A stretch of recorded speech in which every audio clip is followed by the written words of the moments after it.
Masih adakah nilai kesopanan dalam diri mahasiswa di tengah gempuran mobilitas ini?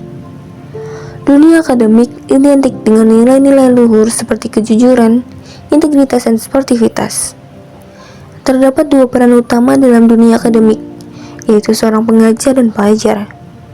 Mahasiswa, ya, sebutan bagi seorang pelajar di perguruan tinggi. Mahasiswa adalah seorang yang memiliki peran penting bagi kehidupan di masa depan. Menjadi seorang mahasiswa tidak hanya dituntut memiliki ilmu pengetahuan yang tinggi, tetapi juga harus memiliki karakter yang baik. Karakter seseorang dapat dilihat dari bagaimana cara mereka berperilaku dalam berkehidupan.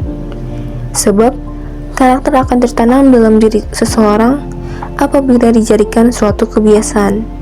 Tidak terkecuali mahasiswa dalam beretika di dunia akademik, karena karakter adalah cerminan dari etika. Lantas, bagaimanakah pendapat mereka terhadap etika mahasiswa dalam bidang akademik ini?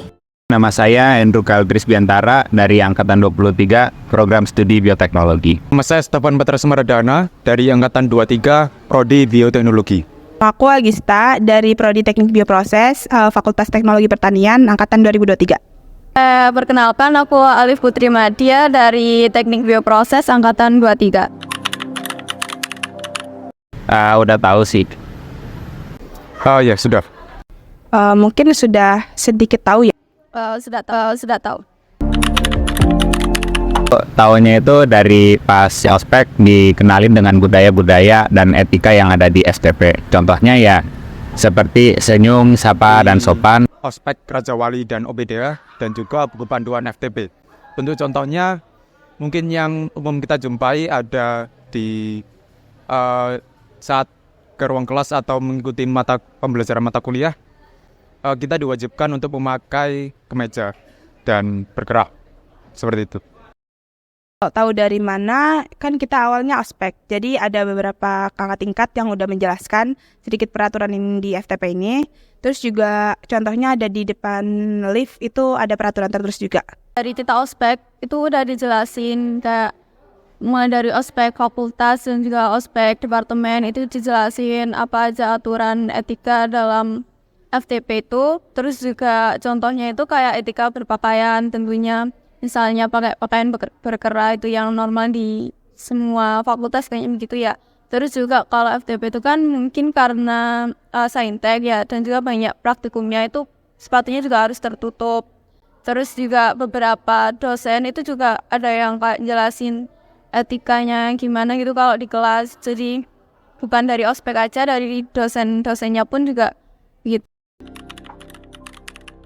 Dari saya sendiri sih udah, cuman karena kebetulan saya lagi nggak ada kegiatan yang berkepentingan seperti kelas ataupun acara kampus, jadi saat ini saya sedang pausat. Sejauh ini saya sudah menerapkan. Mungkin sebagian sudah ya, tapi sebagian lagi tidak tahu. Kalau dari pengalaman aku sejauh ini tuh ya udah diterapin sih. Kira-kira kalau di rate dari 1 sampai 10 sih 7 ya, karena udah banyak yang udah menaati aturan dan etikanya itu, tapi juga masih ada beberapa yang masih belum menjalaninya. Seperti itu sih. Rate 1 sampai 10 mungkin pada rate 8,5 ya. Karena secara umum saya sudah menjumpai bahwa sebagian besar dari mereka sudah mematuhi dari peraturan itu. Cuma sebagian kecil aja yang belum. Kalau 1 sampai 10 mungkin kalau di FTP masih 7 kali ya. Masih ada beberapa yang melanggar. 8. Kenapa? Karena yang aku jumpai yang tidak menerapkan etika seperti etika berpakaian tadi itu sedikit, jadi tidak terlalu sering gitu. Begitu tadi pendapat mereka mengenai etika yang ada di dunia akademik Fakultas Teknologi Pertanian Universitas Brawijaya.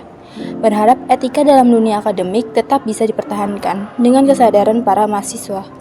Dengan begitu, tidak ada ketakutan lagi akan etika, budaya, dan kesopanan yang kerap luntur dengan adanya modernisasi. Sebab dalam diri mahasiswa telah tertanam jiwa yang memiliki karakter yang baik.